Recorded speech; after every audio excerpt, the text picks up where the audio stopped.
بەڵێ ئەمڕۆ سەرۆکی حکوومەتی یاریمی کوردستان لەگەڵ شاندەی باڵا بەرەو بەغدا بەڕێککەوتون بۆی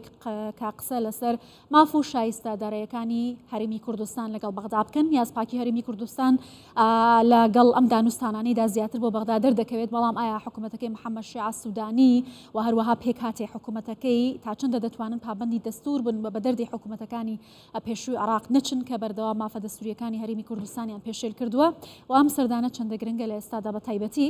لە سلێمانیەوە بەڕێز حەسەن جەباری چاودێری سیاسی میوانمە لەگەڵ بەڕێزیان زیاتر سەبارەت بەم پرسە قسە دەکەم.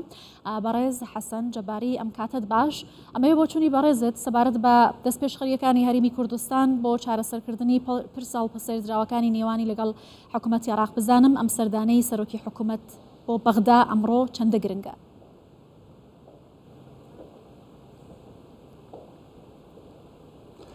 زۆر سپاس. دیارە هەر بە پێ و ڕاپۆرتی کە پیشانتانەوە پێشتر کە خەڵکی کوردستان و ڕای گشتی عراق و ئەم هەرێمی کوردستان نەزانن لە دوای تەشکیلی کابینەی نۆ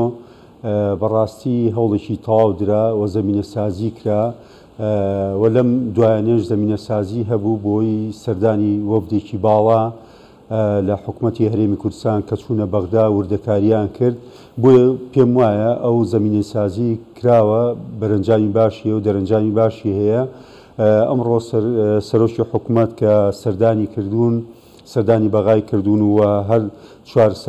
سەرۆکایەتێک کە قەرارە ببینێ هەنگاوێکی باشە و پێم وایە بۆ هەردوو لایانی هەم بۆ هەرێمی کوردستان هەم بۆ حکوومەتی عراقیش ئەو خاڵانەی کە لە دەستور جێبەجێ نکراوە بەپێی دەستور ئەبێ ڕێککەوتنی لەسەر کرێ. بە تایبەتی و زۆر بە دەستنیشانکراوی دەتوانم بڵێم تەوقیتەکە و سەردانەکە کاتێکی زۆر باشە کە ئێستا هەوڵێکەیە بودجە پەسەند بکرێ و ڕەشنووسەکەی هەبێ، یان ڕۆشنووسی کە ئامادەکرا بۆی پشکی حکوومەتی هەرێمی کوردستان، پشکی هاوڵاتیانی کوردستان، بۆی دووچاری ئەو کێشانە نەبینەوە بەداخەوە کە بە درێژایی حکومڕانی عراق بە تایبەتی دوای 2023 کە خۆتان نەزانن ینی حکوومەتێکی ئیتیحادی فدرالیە ئەبێ بەپی ئەو مادە یاسانی کە خۆتان لەسەر شاشەکە باستان کرد بێ بەپی ئەو مادانە مافەکانی کورد لە هەموو سێکتەرەکان دابین کرا. بەڵام تا ئێستا بەداخەوە کە باسی موچاکرێ هەمیشە خەڵکی هەرێمی کوردستان لە دڵەڕاوکێ بە تایبەتی موچەخۆرەکان باس لەواکرێم 200 ملیاریە و 400 ملیاریە و هەڵڵای لەسەر دروستە لە کاتێک ئەمانە بابەتێکی زۆر ئاسایین و یاساین و مافی خەڵکی کوردستانە. مادام تۆ ئێمە لە چوارچەوەی حکوومەتی عراقین، لە چوارچەوەی عراقاژین بەپێی دەستور بەپێی یاسا، چۆن فەرمانبەرێک لە بەسڕا، لە مووسڵ، لە دیوانیە، لە عمارە، لە هەر یەک لەو پارێزگانە موچەی خۆی وەرگێ و فەرمانبەرە و لە کێشە هەرە ناخۆشەکان، لە دۆخە هەرە سەختەکان فەرمانبەری ئەوێ موچەی خۆی وەرگێ بە عەکسی بە پێچەوانی لای ئێمەوە. یعنی لە هەرێمی کوردستان فەرمانبەران هەمیشە لە دڵەڕاوکیان 200 ملیاریە و 400 ملیارەیەت. تا ئێستا خۆشتان نەزان مەسیری ئەو 400 ملیارە ڕاستە، یعنی تاکیدا دەکرێت ئەڵێن ئەگات و تەوزیع حەدێت و ڕوونکردنەوە ئەدێ، بەڵام تا ئێستا وەکو پێویست نەدراوە. بۆیە ئاواتە خوازین ئەم جارە ئەو زەمینەی کە ڕەخساوە و جەنابی سەرۆکی حکوومەت لەگەڵ شاندێکی باڵایە چووە و پێم وایە بە تایبەتی شخصی سەرۆکی حکوومەت بۆ ناساوان ماڵی بەرزانی هەر کاتێک کاتچنە بەقا بۆ مەبەستا چنە بەغا کە دەستکەوت بۆ هەرێمی کوردستانیان هیچ کاتێک ئێمە نەمان بینیوە کەسێک لە بنەماڵی بەرزانی بچێتەوێ بە تایبەتی کەیسا کاک مەسعود سەرۆکی حکوومەتە بۆ شۆ چووێتەوە، ئەوەندەی چوون بۆ دەستکەوتەکان چوون بۆی خزمەت بە خەڵکی کوردستانکەن و شایستەدارایەکان وەی پێویستە لەگەڵ لاەنە پەیوەنددارەکان قسە بکەن و هەر چوار سەرۆکایەتەکە بۆیە دەستنیشان کراوە بۆی لەگەر هەر چوارلایەن بە ڕاشکاوی ئەو بابەتانی کە هەیە و شاندەکان پێشتر چوون زەمینە سازیان کردووە. بۆیە ئومێد دەخوازین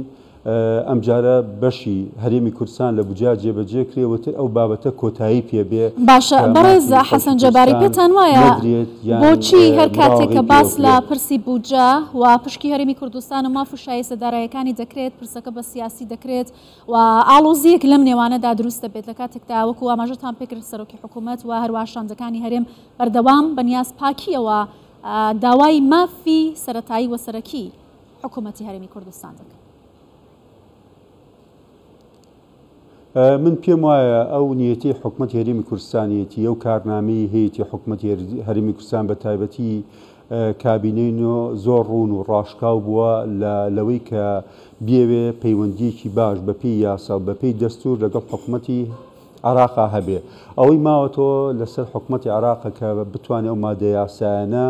کە بەڕێز محەممەد شیع سوودانی لە دوای هاتنەوەی بڵێن هاتنی سەر حکم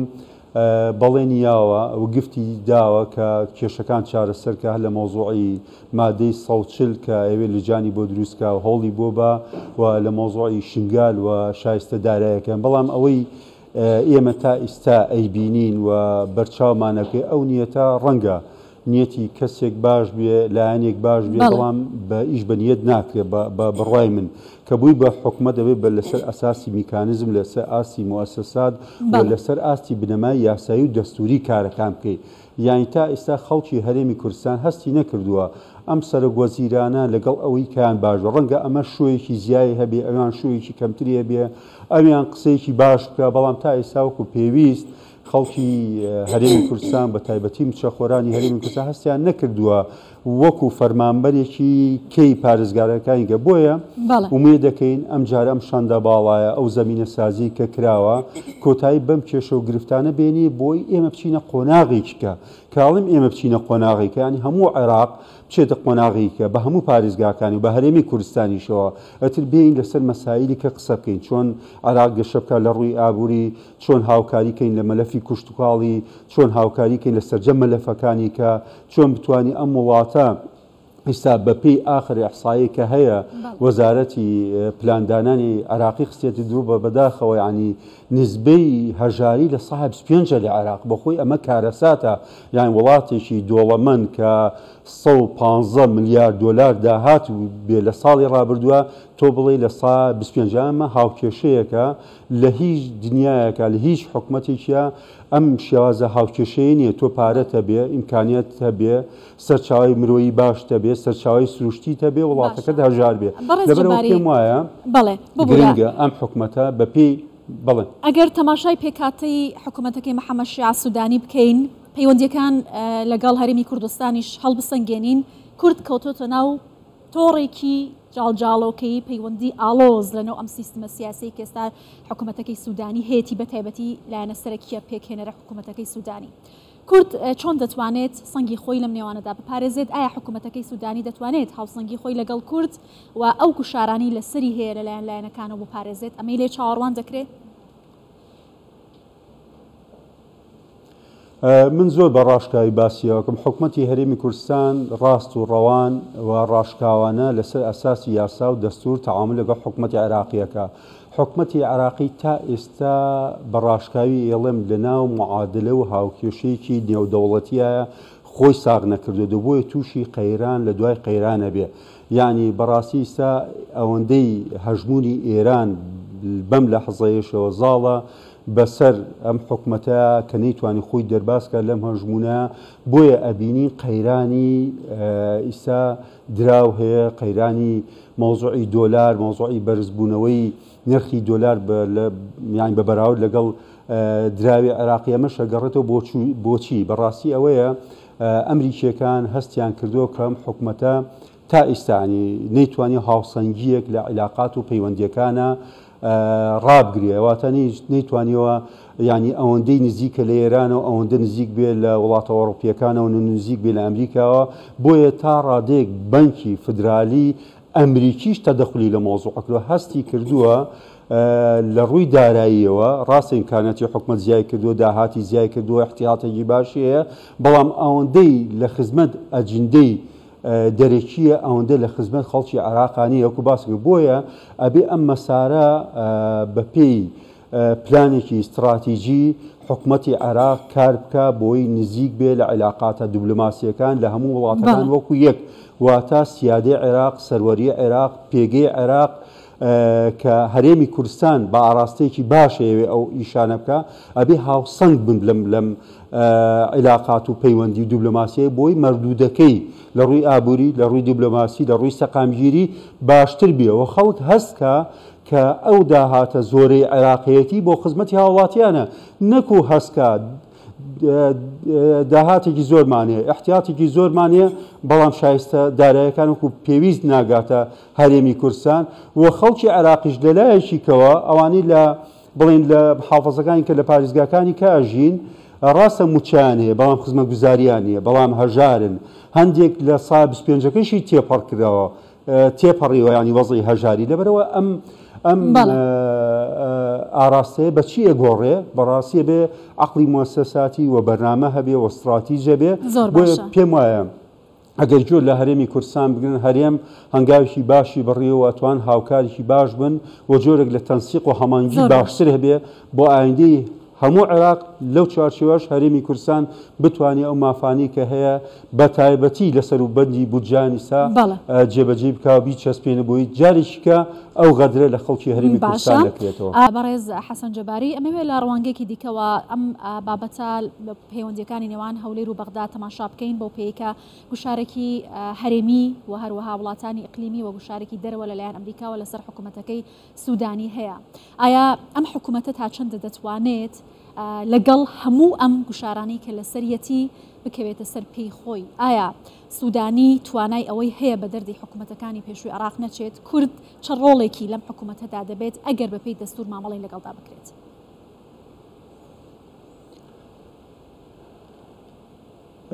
خۆی ئەو لایەنانەی کە حکوومەتیان پێکێناوە دیار لە چوارچێوەی هاوپەیمانێتیکەن هاوپەیمانەتی بەڕێوەبردنی دەوڵەت بۆ ئەمان ئەمەوێت زۆر بە وردی باسی بکەم ینی لایەنی کوردی بڵێن هەرێمی کوردستان حزبە سیاسیەکان توانیان خۆیان لەوە دەرباسکەن لەگەڵ ئەم تیمە بن لەگەڵ ئەو تیمە بن یان وایان نەکرد بۆ نمونە ئەگەر پێشتر بڵین بۆ نمونەیەکێتی نیشتمانی کوردستان لەگەڵ لایەنێکی سیاسی عێراقیا بوو بێ یان پارتی دیموکراتی کوردستان لەگەڵ لایەنی سیاسیە کەی عێراقیا ببێ کە مقتەدا سەد و بەشێک لە سونەکان و دوجار کە هاوپەیمانی بەڕێوەبردنی دەوڵەت دروست بوو لە پێناو بەرژەوەندی خەڵکی کوردستان ئێمە لە هەرێم وابەستەی ئەوە نەبووین بڵین لەسەر ڕێکەوتنێکی سیاسی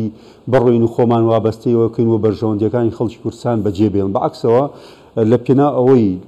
بەشداریمان کرد لە هاوپەیمانێتی بەڕێوەبردنی دەوڵەت بۆ ئەوەی ماف و شایستە دارایەکانی خەڵکی کوردستان و مادە دەستوریەکان جێبەجێ کرا ڕێکەوتنیەکرا و لەسەر وەرەقە ئەمان جێبەجێکرا بۆیە ئەوم باس کردوسم بە وردی ئەمە باسکەم ئەمە لایەنی کوردی و هەرێمی کوردستان وەکو پێگەی هەرێم ینی هەڵسوکەوتێکی تەندروستی کردووە ئەوەی ماوەتەوە لەسەر ئەستۆی حکوومەتی عێراقیە چکە خۆتە زانی مەلەفی وەزارەتی خارجیە و داڕشتنی ڕوانگەی استراتیجی بەدەست عێراق ینی بەپێی مادە دەستوریەکان عێراق تا ئێستا بەڕاستی لە دوای 2023 وەکو باسم تا ئێستا نەیتوانیوە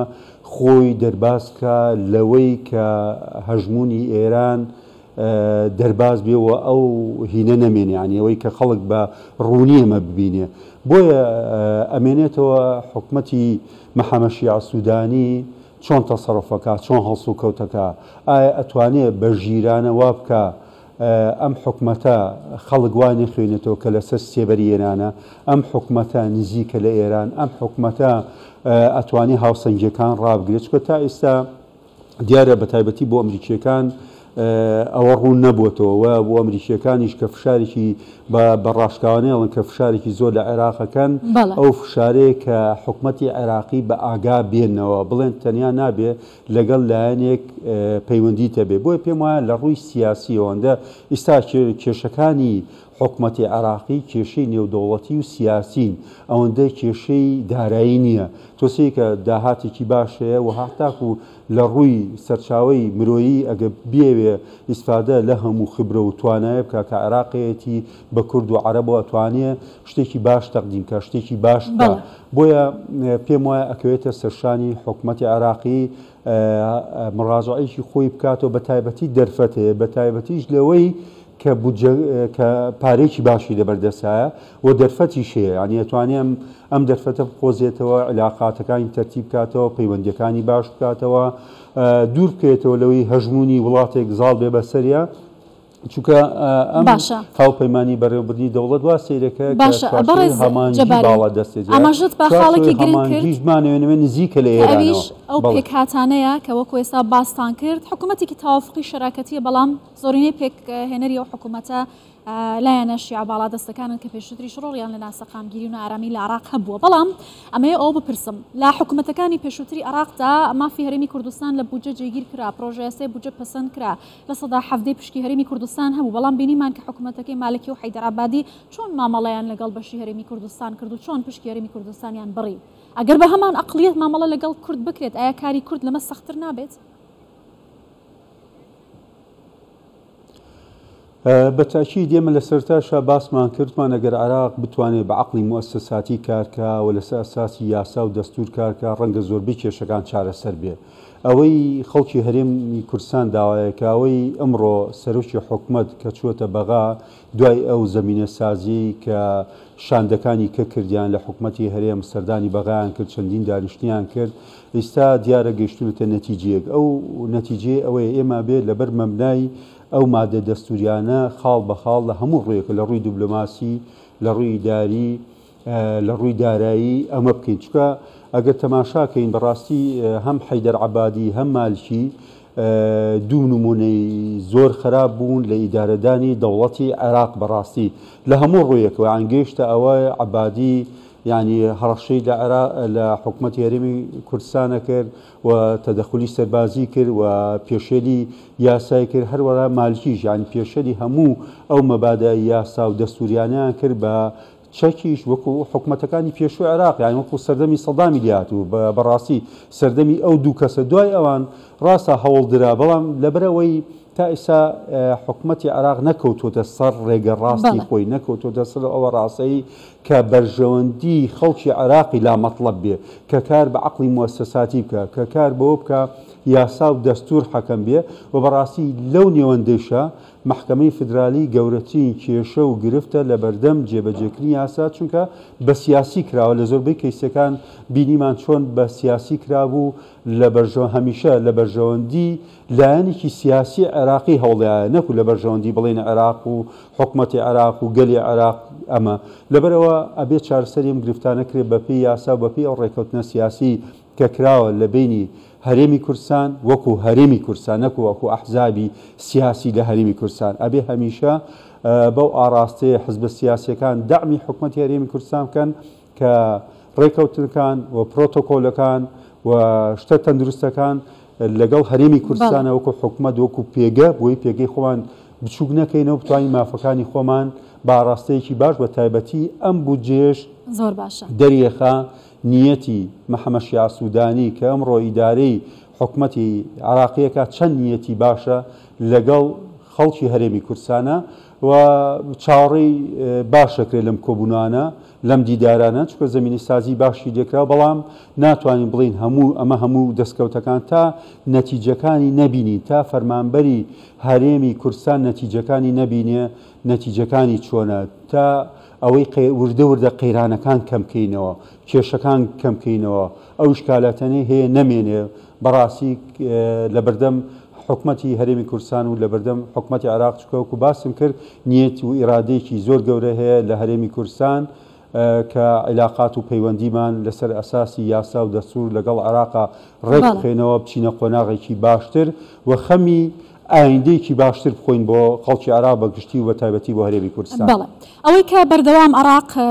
بەو چاوە سەیری هەرێمی کوردستان بە تایبەتی هەولێری کردووە کە هەموو کاتێک کلیلی چارەسەر و یەکلاکردنەوەی ئەو ململانەیە بەهێزانە بووە کە لە نێو ماڵی شیعە نێو ماڵی سونە و لایەنەکانی دیکەدا هەبووە. پاڵپشتی کورد و سونە لە حکوومەتەکەی سوودانی جۆری لە تەبایی سیاسی لەنێو عێراق و سەقامگیری هێنای ئاراوە. ئایا ئەم سەردانە بەردەوامانە ئەوم پاڵپشتی بەهێزەی کورد وەکو پێکاتێکی سەرەکی لە نێو حکوومەتەکەدا ئەتوانێت ئەو سەقامگیریە بپارێزێت یا پەیوەندی بە هەڵسوکەوتی بەغداوەشەوە هەیە؟ ئەگەر کەمێک گەڕێنەوە بۆ ڕابردوو دوای ڕوخانی ڕژێم هەمومان نزانین کە خەڵکی هەرێمی کوردستان بە تایبەتی لایەنە سیاسەکان کە نوێنەرایەتی هەرێمی کوردستانە کرد لەو سەروبەندە دەورێکی یەکجار باشیان بینی لە نووسینەوەی کە بەشدار بوون لە نووسینەوەی دەستورێک کە ئەو دەستورە هەموو مادە و بڕگەکانی کە ئەمڕۆی بینین لە خزمەت خەڵکی عێراقا و دەستوورێکیان نووسی بۆ ئاراستەیە کە شارەزانی دەستور باشتر دیێزان لەو بابەتە کە دەستورێکی جامدە بۆ بەبەستە بوو کە هەموو ڕۆژێ تەلاعب بە مادە و نەسەکان و دەقەکان نەکرێت لە پێناو سەقامگیری عێراقا بۆم دەستر بنووسرا و هەڵبەتە جنابی سەرۆک مەسعود بەرزانی دەورێکی کاریگەری هەبوو و مام جەلال دەورێکی کاریگەری هەبوو و زۆربەی ئەو قیادە سیاسیانی کە بەشدار بوون و پشتیان هەبوو لە نووسینەوەی دەستور دەوریان هەبووە بۆیە ئیستاژ ئەو ڕێچکەیە کە پتەوە کە هەیە ئەو بناغەیە کە دانرا ئەمە لایەک لەلایەن جانبی یاسای و دەستوریەوەکەوە کە مشارەکەیکی باشی حزب و لایەنە سیاسیەکانی تیابوو. دوو لە مۆزوعی سەقامگیری عێراق هەمومان نەزانین کە عێراق لە 2003 بە دواوە کێشەی و شەڕی گەورەی تایفیە بوو لە بینی شیعە و سوننا و کورد هەمیشە عاملێک و عاملی خێر بوو لە بینی ئەو تەڕەفا. هیچ کاتێک هەرێمی کوردستان وەکو حکومات وەکو سەرۆکایەتی هەرێم خۆی وا نەکردو ساغ نەکردو لەسەرەوەی بڵێ دەعمی سوناکە دژی شیعەوە دەعمی شیعاکە دژی سون بەعەکسەوە هەمیشە عاملێک بووە و هەمومان نەزانین ڕۆڵی سەرۆک بەرزانی لە هەولێر بۆ پێکەنانی چەندین لەو حکومەتانی کە ڕۆژ دەورێکی چەند کاریگەر بوو و لایەنەکانی نزیک کردەوە لە هەموو ئەمانە پێمانەڵێ ئەوەی لەسەر ئەستۆی ئێمە بووە لە هەرێمی کوردستان وەکو گەل وەکو حزبی سیاسی وەکو هەرێم کردومانە هەڵبەتە ئەمانی کە منەڵێن بێکەم و کوڕی نییە بێ ئاریشە نیە بێگرفت نیە بەڵام لە ئاراستە گشتیەکە بۆ ئاراستی هەوڵمانەوە ئەوەی کە گەیشتۆتە ئەوەی کە ئێستا خاڵێکی باشە بێ لە بینی ئێمە و حکومەتی عێراقی حکومەتی عێراقی چی لەسەرە بیکە واجبی چییە ئەرکەکانی چییە دیارە بە پێی دەچوو ینی ئەو مادانی کە پێشێلی کردووە تا ئێستا بە پێوانەی شارەزان لە بواری دوستور نزیکی 51 مادەی دەستوری کە وردە هەر لە ڕووی دیبلۆماسیەدا لە ڕووی ئیدارە هەر لە ڕووی ئابووری کە چارەسەرکردنی ئەم کێشانە قەناعەتی کولی لای خەڵکی هەرێمی کوردستان دروستەکە کەم حکومەتی عێراق بە ئاراستێکی باشە ڕا بەڵام تا ئێستا ئەو خاڵانە جێبەجێ نەبووە و شایستە دارایەکان نەبووە تا بە موژدەیان وەکو موژدە کاڵێن 400 ملیارەکە وەڵام موافقەتی لەسەر کرا وڵات 200 ملیارەکە ئەنێن ئەمانە نابێت موژدە بن لە یاسا و لە دەستورا جێبەجێ کرد مافی خەڵکی هەرێمی کوردستانە چۆن وەکو باسم کرد ئیش لەبەرەوە ئەمانە لابێ لە چوارچێوێکی قانونی و فۆرمێکی قانونی تەنزیم کرێ و کاری لەسەر کرێت. بەڵێ بەڕێز حەسەن جەباری چاودێری سیاسی زۆر سپاس لە سلێمانیەوە لەگەڵ کوردستان 24.